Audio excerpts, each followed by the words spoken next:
چند دن پہلے انڈیا کی ایک بے نور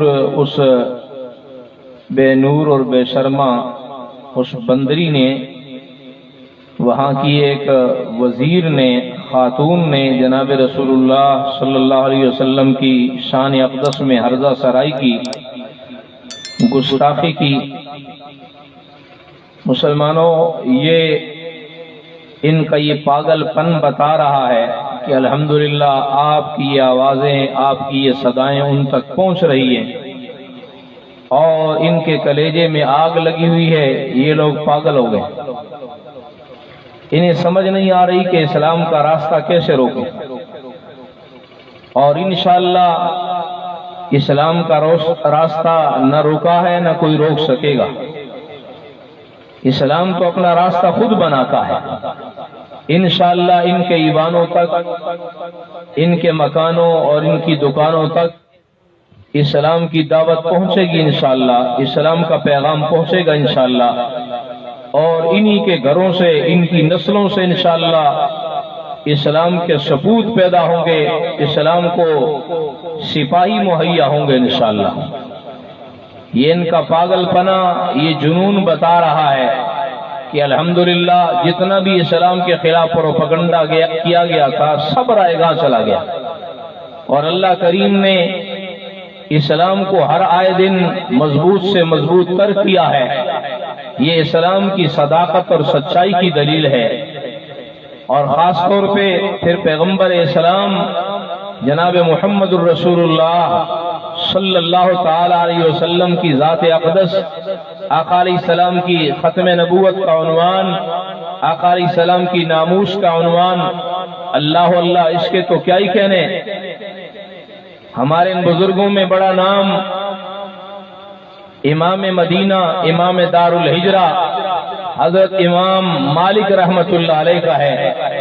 حضرت امام مالک رحمت اللہ علیہ مدینہ پاک میں موجود ہیں، اور وقت کا بادشاہ خلیفہ ہارون الرشید آتا ہے اور آ کر کہتا ہے کہ آپ میرے ساتھ چلیں، میں آپ کو وزارت دوں گا، بڑا عہدہ دوں گا، تنخواہ دوں گا، یہ سہولیات دوں گا، اور یہ جو ہے نا آپ کو جو ہے نا کیا نوازوں گا۔ حضرت امام مالک رحمہ اللہ نے ایک بات فرمایا کہ مجھے تو آقا علیہ السلام کی وہ حدیث یاد ہے۔ آقا علیہ السلام نے فرمایا تھا المدینہ تو خیر لہم لو کانوا یعلمون، کہ ایمان والوں کے لیے مدینہ سب سے بہتر ہے اگر وہ اس بات کو سمجھے۔ فرمایا کہ مجھے تیرے عہدے نہیں چاہیے، مجھے وزارتیں نہیں چاہیے، مجھے مال و دولت نہیں چاہیے، مجھے تو گنبد خضرا کی یہ چھاؤں چاہیے، یہ چھائیں، یہ ٹھنڈک، یہاں کی خوشبو مجھے دنیا کی کسی دولت کے مقابلے میں سب سے زیادہ عزیز ہے۔ اس دولت کے مقابلے میں مجھے دنیا کی کوئی دولت نہیں چاہیے۔ اور پھر یہی خلیفہ ہارون الرشید ہے، ناموس رسالت کی بات آتی ہے تو خلیفہ وقت نے امام مالک رحمہ اللہ سے کہا تھا، ارے کون امام مالک رحمۃ اللہ علیہ، اللہ اللہ، میں نے خود پڑھا کتاب کے اندر، امام مالک کے حالات میں لکھا ہے، امام مالک رحمہ اللہ کوئی عام آدمی کی بات نہیں کر رہا، یہ امام مالک رحمۃ اللہ علیہ ہیں۔ فرماتے ما بت لیلۃ الا رأیت فیہا رسول اللہ صلی اللہ علیہ وسلم، فرمایا ایک زمانہ گزر گیا ہے کہ کوئی رات میری ایسی نہیں گزرتی جس رات میں مجھے آقا علیہ السلام کا دیدار نہ ہوتا۔ امام مالک رحمہ اللہ کو ہر رات خواب میں آقا علیہ السلام کا دیدار ہوتا ہے۔ ابھی فرما رہے تھے ہمارے اکابرین ناموس رسالت کے لیے کٹ گئے، ختم نبوت پر فدا ہو گئے، کیوں نہ ہو، ان کو خوابوں میں آقا علیہ السلام کے ذریعے داد ملتی رہتی ہے، شاباش ملتی رہتی ہے۔ دنیا والے ہمارے وزیر و مشیر، یہ دنیا کے وزیر و مشیر پتہ نہیں کن کن لوگوں کے جوتے چاٹتے ہوں گے، تلوے چاٹتے ہوں گے۔ ارے ہم ان بزرگوں کے نام لیوا ہیں جو جاگ رہے ہیں تب بھی آقا علیہ السلام کے قدموں میں ہیں، اور اگر یہ سو رہے ہیں ان کو خواب میں بھی آقا علیہ السلام کے قدموں اور آقا علیہ السلام کے تلووں کا دیدار ہوتا رہتا۔ تمہیں دنیا کے تلوے چاٹنا مبارک ہو، تمہیں وہ نصیب ہو ہمارے ان بزرگوں، ہمارے ان اکابرین کو آقا انعامدار، ختم نبوت کے تاجدار، امام الانبیاء، خاتم الانبیاء جناب محمد الرسول اللہ صلی اللہ علیہ وسلم کے نالین مبارک، آقا علیہ الصلوۃ والسلام کے طلبے مبارک، ہمارے ان بزرگوں کو یہ دولت مبارک ہو، اور تمہیں دنیا کی جاہ و جلال اور دنیا کی خوشیاں مبارک ہوں۔ امام مالک رحمت اللہ علیہ، جن کو ہر رات خواب میں آقا علیہ السلام کا دیدار ہوا کرتا، اور عشق رسالت کا عالم یہ ہے کہ زندگی میں صرف ایک مرتبہ مدینہ پاک سے نکلیں، وہ بھی فرض حج کرنے کے لیے، فرض حج کے علاوہ عمرے کے لیے بھی نہیں گئے، نفل حج کے لیے بھی نہیں گئے۔ وجہ کیا ہے کہ میں اگر مدینہ پاک سے نکل جاؤں تو مجھے کہیں موت مدینے سے باہر نہ آ جائے، میں اس لیے مدینہ میں یہاں بیٹھا ہوا ہوں، آقا علیہ السلام کے در پر بیٹھا ہوں کہ مجھے موت آئے، امام مالک کو موت آئے تو مدینہ پاک کی سرزمین پر آئے اور جنت البقیع میں امام مالک دفن ہو جائے۔ میری سب سے بڑی اور آخری خواہش ہے۔ امام مالک رحمت اللہ علیہ، خلیفہ ہارون رشید نے پوچھا کہ کسی امت کے نبی کی اگر توہین ہو تو امت کو کیا کرنا چاہیے؟ اس وقت امت کو کیا کرنا چاہیے؟ آج بھی حضرت مولانا محمد ادریس کاندیلوی رحمت اللہ علیہ کی کتاب سیرت المصطفیٰ پر آج بھی اس کے صفحے پر یہ عبارت امام مالک رحمہ اللہ کی موجود ہے۔ بادشاہ وقت سوال کر رہا ہے کہ نبی کی توہین ہو، آقا پاک علیہ السلام کی توہین ہو تو امت کو کیا کرنا چاہیے؟ امام مالک رحمہ اللہ نے، وہی امام مالک جن کو ہر رات خواب میں آقا علیہ السلام کا دیدار ہوتا ہے، تو امام مالک رحمہ اللہ نے ایک جملہ ارشاد فرمایا جو آج بھی سیرت مصطفیٰ کتاب کی جبین پر موجود ہے، فرمایا کہ ما بقاء الامت بعد شتم نبیہا، نبی پاک علیہ السلام کی توہین کے بعد امت کو زندہ رہنے کا کوئی حق نہیں۔ ساری امت کٹ جائے، ساری امت فدا ہو جائے، ساری امت قربان ہو جائے، بزرگ قربان ہو جائیں، نوجوان فدا ہو جائیں، بچے قربان ہو جائیں، امت کی مستورات کی چمڑیاں اڑ جائیں، سب فدا ہو جائیں، یہ تو ہو سکتا ہے، لیکن کوئی ایمان والا غیرت مند مرد عورت آقا علیہ الصلوۃ والسلام اپنے پاک پیغمبر علیہ السلام کی توہین کبھی برداشت کر سکتا؟ ہمارا یہی مزاج ہونا چاہیے کہ ہم سارے بھی اگر قربان ہو جائیں۔ کسی کو ذہن میں یہ خیال آئے گا یار ایک آقا علیہ الصلوۃ والسلام کی ذات کی بات ہے تو پوری امت کیسے قربان ہو جائے، پوری امت کیسے فدا ہو جائے؟